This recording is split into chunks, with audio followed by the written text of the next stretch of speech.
Hello again, everyone. It's Alex, and Lynn. there we go. So, this is episode 8 of our Interrail series, and this time I have a new microphone, which should hopefully help with some audio issues and unevenness, which characterized some earlier episodes. But aside from that, in this episode, we're going to a town called Gorizia, which is in Italy on the border with Slovenia. And we're going there because my maternal grandmother's family is from there, and we were hoping to find some more things related to my family history there. But it turned out to be a nice town, anyways. Um, yeah, so enjoy.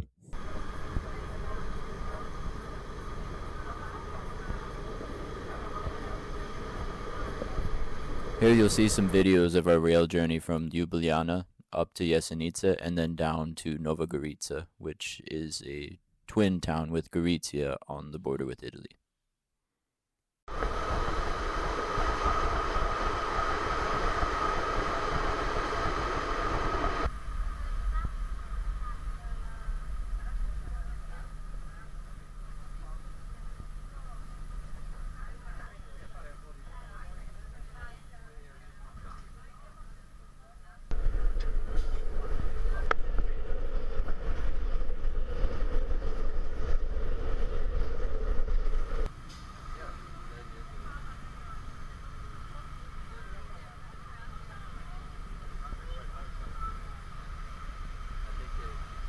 As I explained previously, we had to go basically the same way we ended up going the same way we did to go to Lake Bled, but instead of getting off at Lake Bled, we continued further down towards Nova Gorica. And the thing about the route was the railway in Slovenia, it's electrified up to Jesenice, but then it's not from Jesenice to Nova Gorica. So we took a pretty old sort of beaten down train, if you will. But as with our entry into the country, it was gorgeous with the mountains and the teal waters and everything like that. Anything you remember? Mm, not right now. Not right now. Nothing. Even just looking at the sceneries or anything. It was pretty. Yeah, it was pretty. I took a lot of footage of the train ride, and obviously I didn't see a point in including it all because that's not the main point of this episode. But I did feel like just to get a sense of the journey itself, because it was an interrail journey, it's important to have.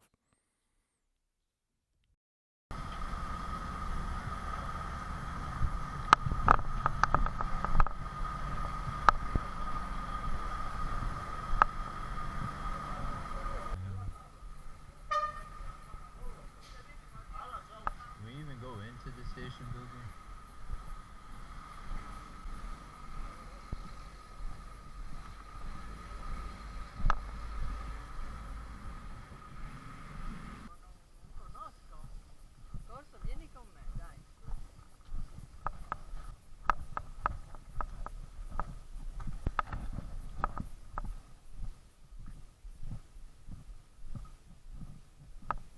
It's not open.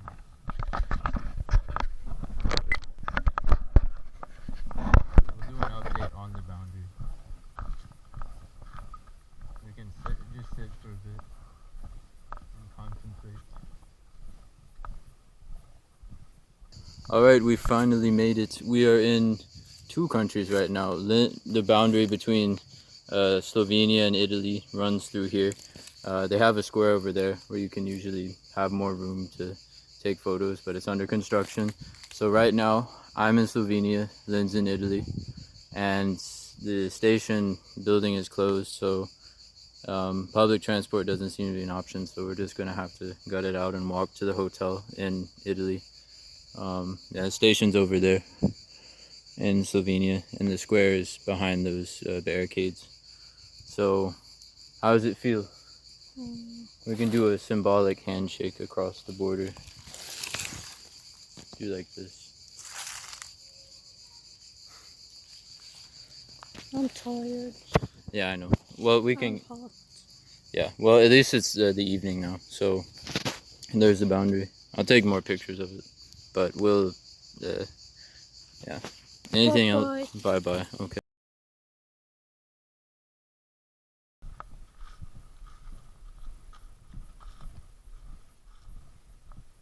happening.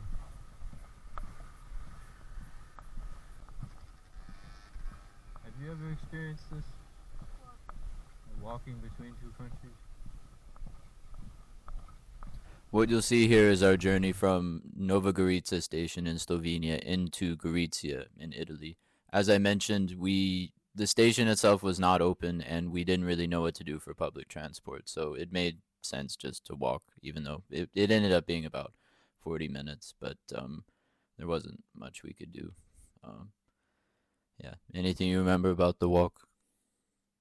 It was hot.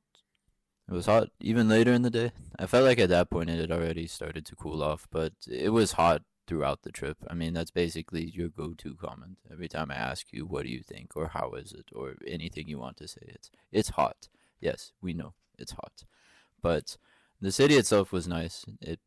I was looking on Google Maps pretty frequently because obviously we had never been here, and um, yeah, the city layout itself could end up being pretty complex. But we did manage to find our way, and we got a nice little introduction to the city itself. Um, yeah, it's fairly old, and yeah, it's bigger than you would think. I mean, Italy itself is a fairly large country, so I guess that's why, you know, a city that a lot of people haven't heard of, but still relatively big. But yeah, we ended up going to a supermarket before we went back to the hotel just because we needed to get some stuff. And our hotel did have a refrigerator because it was kind of, I felt like it wasn't quite a hotel, sort of in between, not quite Airbnb, not quite hotel, a bit more informal. But yeah, some nice views from the.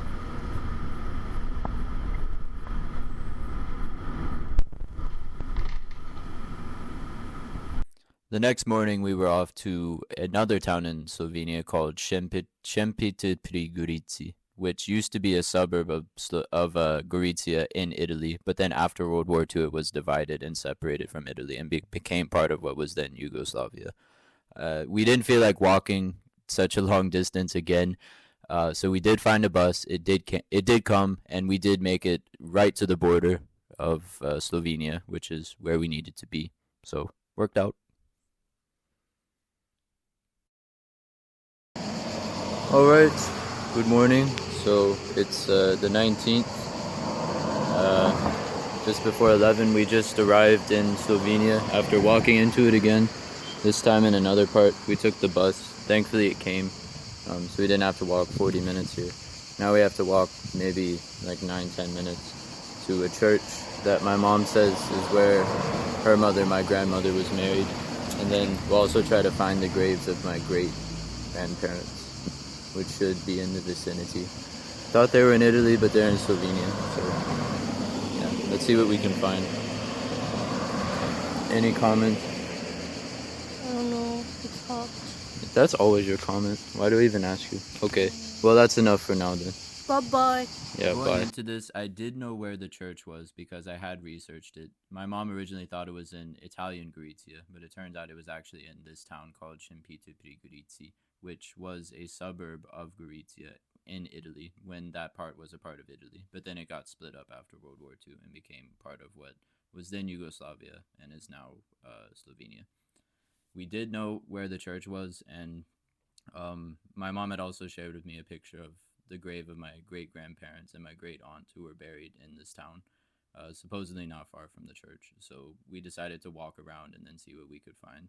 We did find a cemetery, within the first 2-3 minutes of our walk into Šempeter pri Gorici. We started with a section that looked relatively new. I don't think many of the graves there were older than 10-15 years at the absolute max. So we thought this probably isn't right. It was still worth a look just to see, but yeah, nothing really matched the description, and we just decided maybe there was something next door, so maybe just check that out. Not here. Oh, but there's some over there. Let's look over there. Based on the picture, it looked like it was against the wall. I think it might be here. Here, it's right here. This is them. found it. I don't know, but this is my great grandparents. I know. Yeah. So that's my great aunt Olga. She does look like my grandma a bit, actually. That was her sister.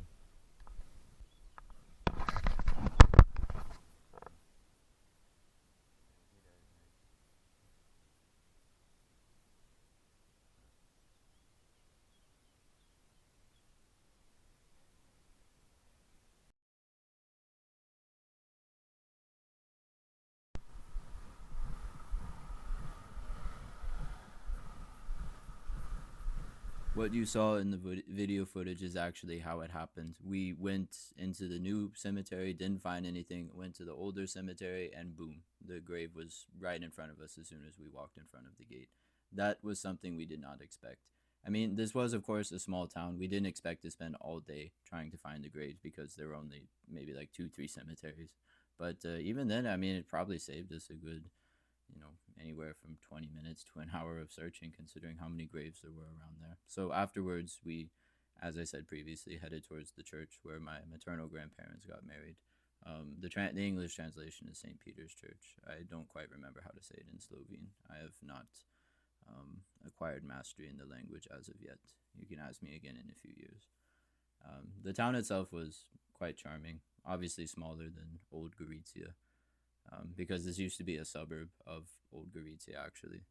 And I guess now has sort of de facto become that again since the borders are open now. We decided to just go inside the church, take a look around, and soak it in.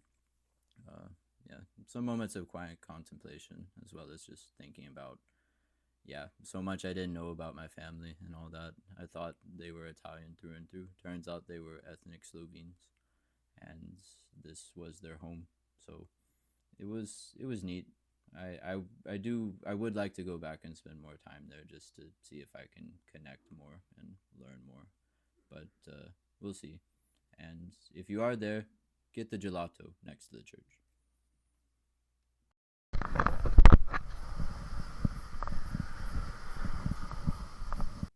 Having fulfilled our mission in Shempiti Prigurici, i.e., finding the graves of my great grandparents, great aunt, and the church where my maternal grandparents married, we headed back into Italian Gorizia just to walk around a bit, see if there was anything interesting, and of course get some lunch because at that point it was already, I think, past noon, and yeah, it was hot, and lunch was also a good excuse to go inside and rest a bit, get away from the heat. We didn't really have any grand plans for Gorizia itself because the main reason for coming there was to go to Shempiti Gorizia and see the church and the cemetery and all that. So it was after this point it was mainly just ambling around and seeing if there was anything interesting. We did find a tourist office with some things.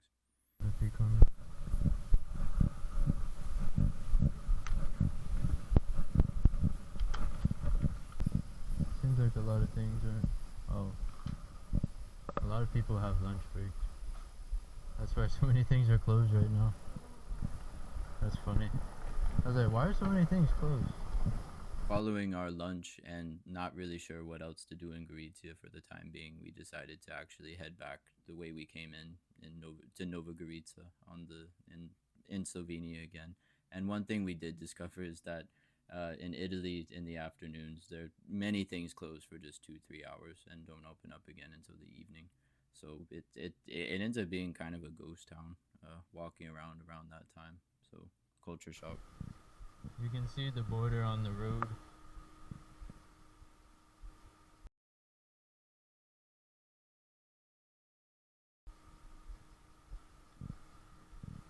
The best theory we have for why we went back to Slovenia is just because I liked Slovenia a lot. I liked Ljubljana, I liked Legbled, I liked Shempiti Prigurici, so why not check out Nova Gorica, which was actually a town purpose-built by the Yugoslav government after Yugoslavia lost the main, regular Gorizia to Italy after World War II.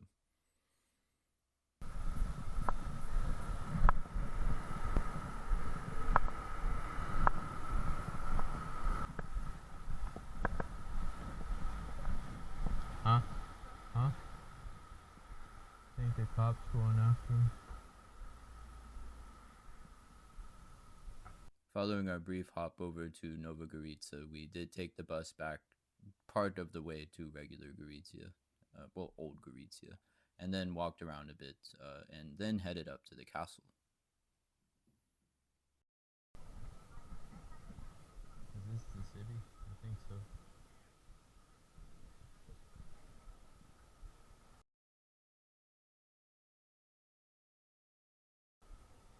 I guess they have an app.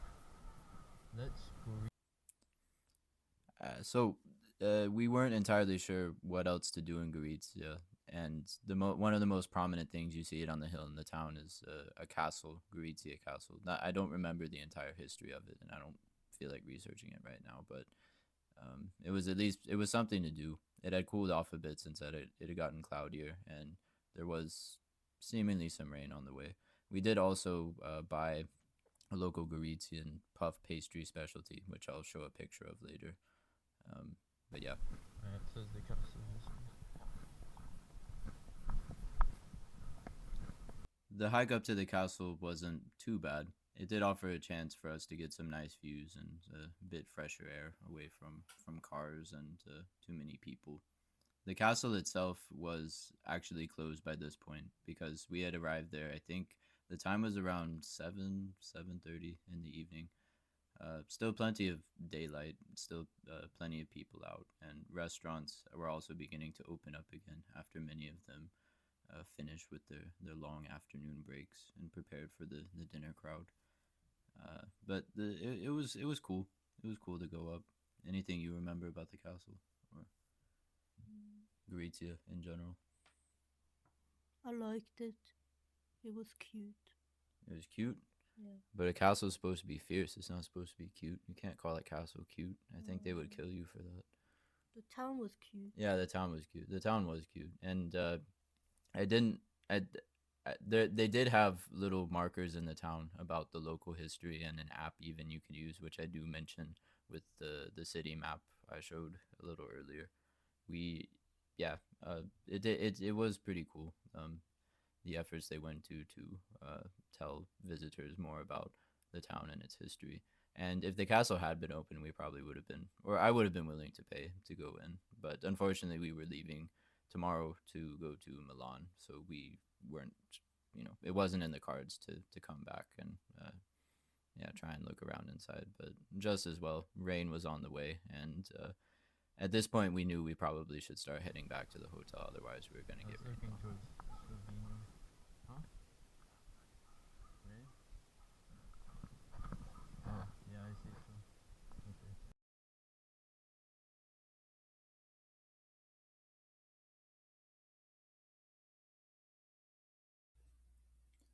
And that concludes our trip to Gorizia, Nova Gorizia, and Shimpiturpi Gorizia. So the Gorizia conurbation.